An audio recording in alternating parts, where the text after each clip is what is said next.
네, 윤석열 대통령이 아세안 플러스 3 동아시아 정상회의까지 숨가쁜 인도네시아 일정을 마무리하고 주요 20개국 정상회의가 열리는 인도 뉴델리로 출발을 했습니다.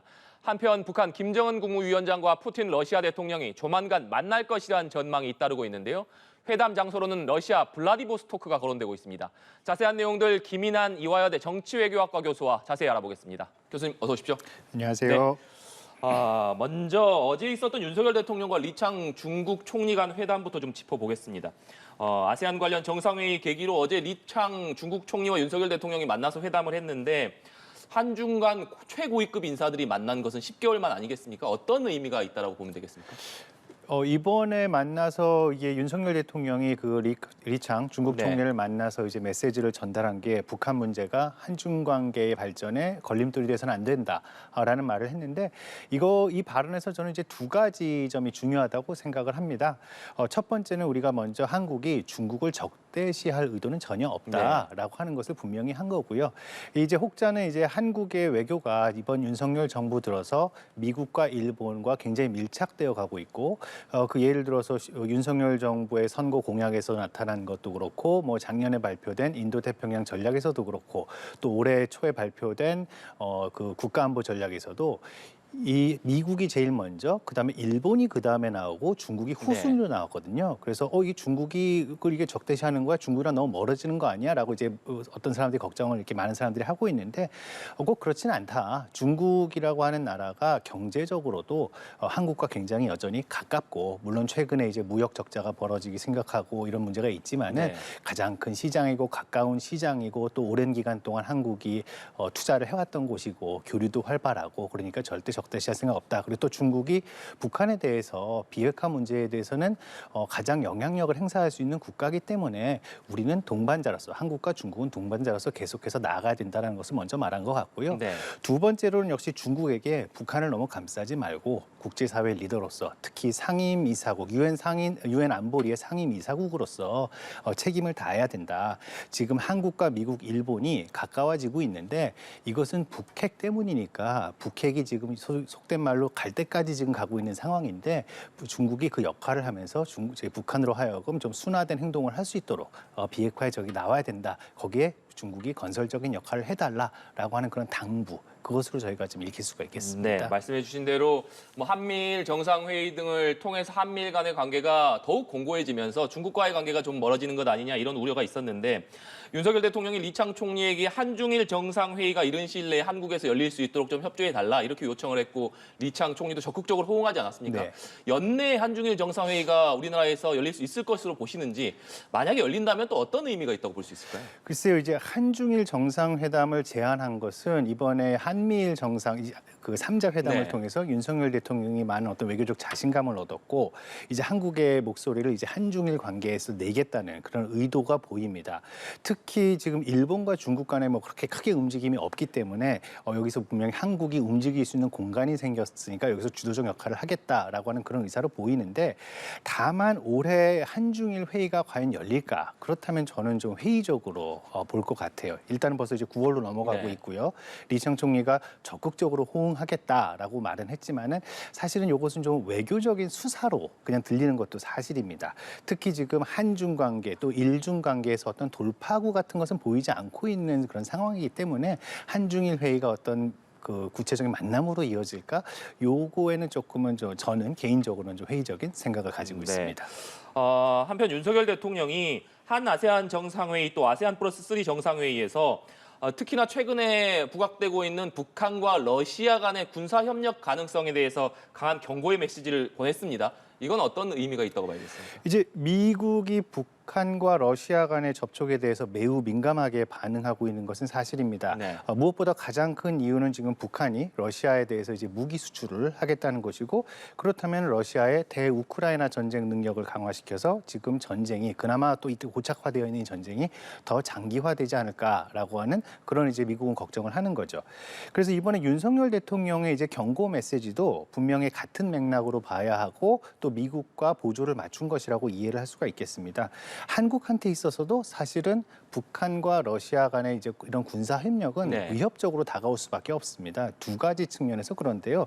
첫 번째는 우크라이나 전쟁의 장기화가 한국 경제에 미치는 악영향 때문이겠죠. 뭐 석유 유가의 문제라든지 자연 자원의 문제라든지 뭐 식량의 문제라든지 그게 이제 인플레이션들로 이어지면서 한국 경제에 어떤 악영향을 줄 수 있는 그게 첫 번째 문제고 또 무엇보다 더 큰 것은 이제 북한이 무기 수출을 하면은 아무래도 외화를 획득한다든지 아니면은 또 거기에 맞는 어떤 여러 가지 지원을 받게 될 텐데 네. 그렇다면 이게 현재 유엔과 이제 또 전 세계가 북한에 대해서 가하고 있는 어떤 제재가 무력화되고 약화되는 또 북한으로서는 자기네들의 어떤 핵무기 개발이나 미사일 개발 한마디로 군사력 강화에 사용할 수 있는 자원이 마련되는 것이기 때문에 네. 한국에겐 큰 위협으로 느껴질 수밖에 없기 때문에 네. 이런 경고성 메시지를 던졌다고 생각을 합니다. 네, 말씀해 주신 대로 뭐 우리나라뿐 아니라 국제사회가 대북 제재를 더욱 강화하고 있는 상황 속에서 만약에 러시아가 북한과 무기 거래 또 식량 지원 이런 것들이 성사된다면 아무래도 이 같은 대북 제재 강화 방안 등이 좀 흔들릴 수밖에 없기 때문에 그런 상황을 우려할 수밖에 없을 것 같은데 여기다가 만약의 경우에 북한이 실제로 러시아에 부족한 포탄을 제공을 해주고 러시아로부터 뭐 위성이라든지 핵 잠수함이라든지 오늘도 김정은 국무위원장이 뭐 핵 추진 잠수함을 만들겠다 이런 의사를 표명을 했습니다만 이런 첨단 기술들이 북한으로 넘어가게 된다면 그 후폭풍이 만만치 않을 것 아니겠습니까? 그렇습니다. 지금 어떻게 보면은 이번에 북한 러시아 만남은 북한에게서는 굉장한 행운의 네. 기회라고 지금 생각이 되는데요. 뭐 무엇보다 북한 경제는 최근 굉장히 이제 어려움을 겪는 상태라고 우리 많이 알려져 있는데 이제 대북 제재와 그다음에 코로나로 인한 어떤 피해에서 북한이 겪고 있던 이제 외화고가 줄어드는 그런 상황 이것을 해결할 수 있는 그런 중요한 기회. 가 될 수 있을 것으로 보이고 방금 말씀하신 것처럼 만약에 러시아가 외화를 또 제공하지 못하는 그런 입장이라 한다면은 북한은 기술 이전을 당당하게 요구할 수가 있겠죠. 특히 이제 미사일 분야에서 네. 북한이 풀지 못한 몇 가지 숙제들이 있을 수가 있고 또 한 발 더 나아가서는 뭐 핵잠수함 건조 기술이라든지 뭐 이런 여러 가지에서 러시아로부터 협조, 협력, 지원 이런 것을 받는 상황들이 충분히 가능하기 때문에 우리 많은 우려를 자아내고 있고요.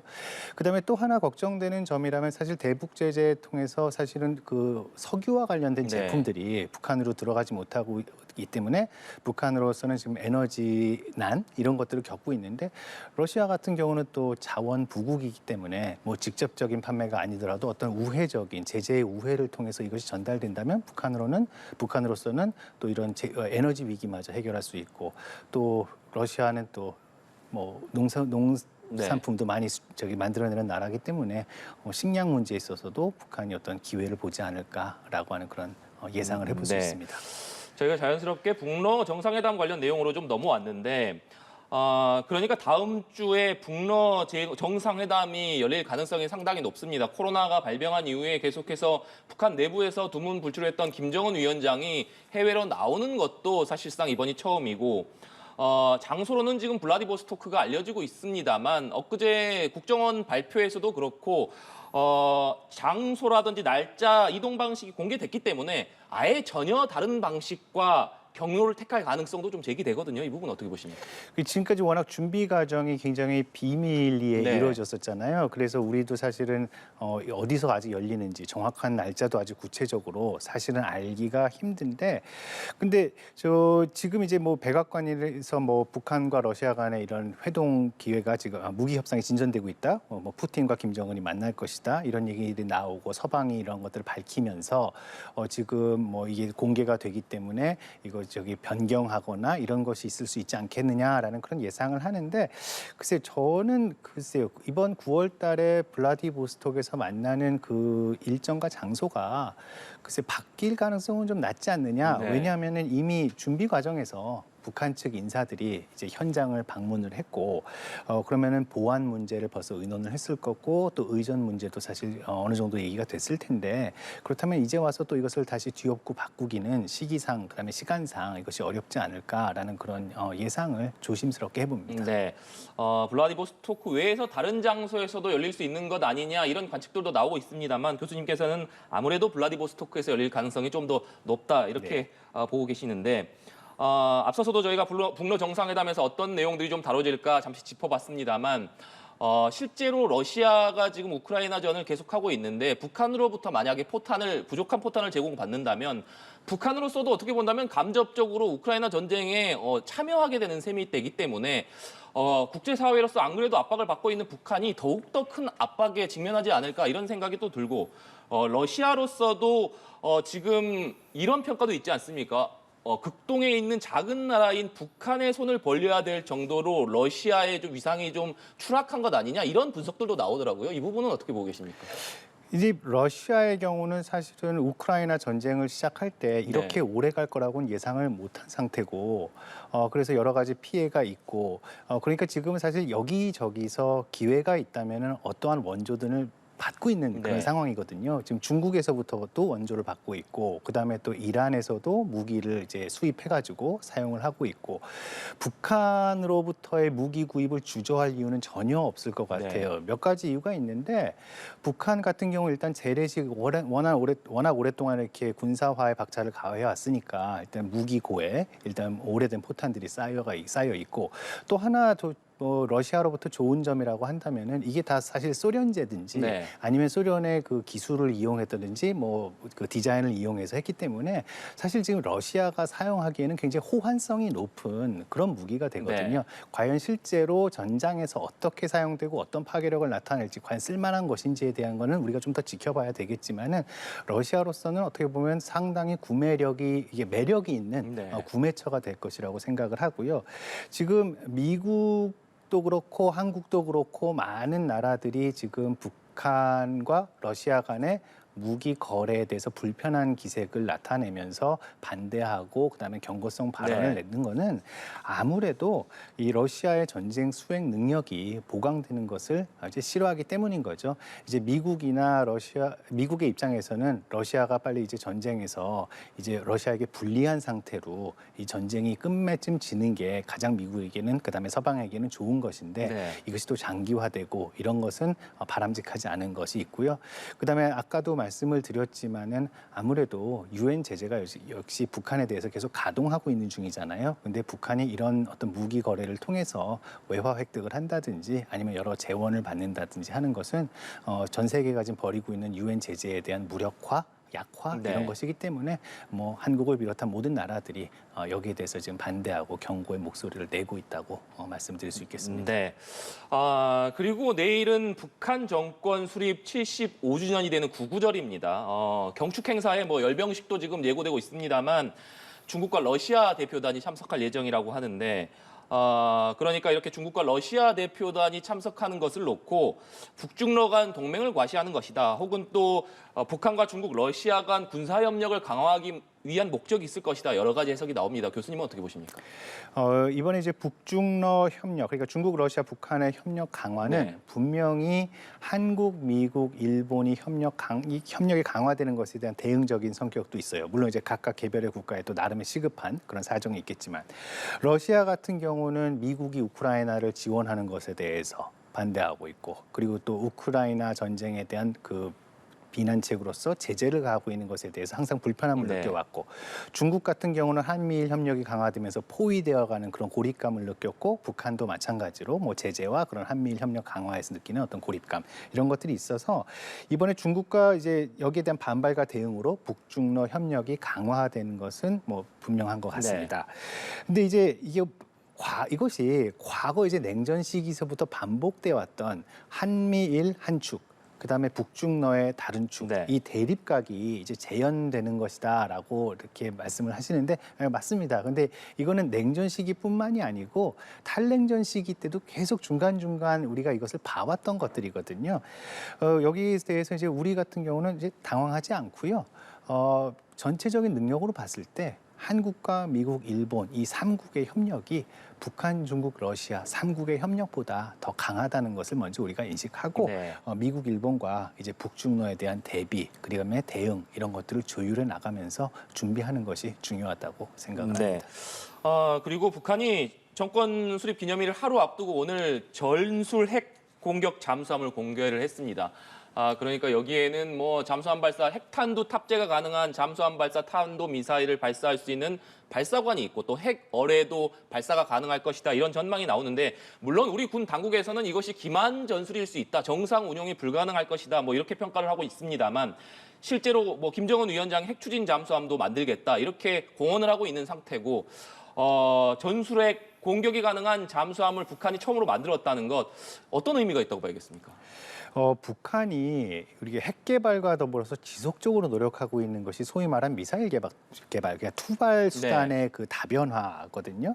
이제 근데 특히 잠수함 개발에 대해서 우리가 이제 눈여겨봐야 되는 게 잠수함을 통해서 발사하는 소위 말하는 SLBM이라고 하는 그런 것들은 일단 일찍 조기에 탐지하기가 굉장히 어렵다는 그런 문제가 생기잖아요. 또 이번에 공개된 잠수함이 예전에 보였던 잠수함보다 사이즈가 한 1,000톤 정도 커지고 대형화됐습니다. 그리고 지금 우리가 평가하기에는 이것이 뭐 정상 운용될 수 있느냐 아니냐를 떠나서 과거에는 과거 북한의 잠수함에서는 한 발 정도로 쏠 수 있는 능력이었는데 이번에는 한 3발 정도까지 탑재가 가능하다라고 해서 이것은 분명히 우리한테 이제 위협적으로 다가오는 것이 맞습니다. 그래서 우리나라 군이 지금 뭐 디자인상으로 봤을 때 아직 정상 운용이 어려운 상태로 보인다. 그다음에 기만이다라고 하는 발표를 했으니까 뭐 정부의 발표와 우리 군의 발표를 믿지만은 그래도 이거 지금 북한이 보이고 있는 것은 자기네 능력이 강화되고 있고 그다음에 이것을 강화하고자 하는 의지는 계속 끊임없이 이어지고 있다라고 하는 것을 보이고 있는 거기 때문에 우리가 긴장을 늦추지 않고 주의 깊게 지켜봐야 될 것 같습니다. 네. 뭐 여기 하나씩 더 말씀드리면은 북한의 또 잠수함 능력의 강화라고 하는 게 사실은 한미일 협력, 특히 한국과 일본 간의 협력이 강화될 수밖에 없는 조건이 된다는 거를 우리가 이해를 해야 될 것 같아요. 왜냐하면은 대잠수함 작전 능력에 있어서는 일본이 거의 세계 최고의 수준을 갖고 있기 때문에 이 북한의 어떤 그런 능력의 잠수함 작전 능력을 미리 간파하고 추적하고 타격하기 위해서는 일본 간의 협력이 더 공고해지는 그런 조건이다. 이거는 말씀을 드려야 될 것 같습니다. 네, 알겠습니다. 오늘 말씀 여기까지 듣도록 하겠습니다. 지금까지 김인환 이화여대 정치외교학과 교수와 얘기 나눠봤습니다. 오늘 말씀 고맙습니다. 감사합니다.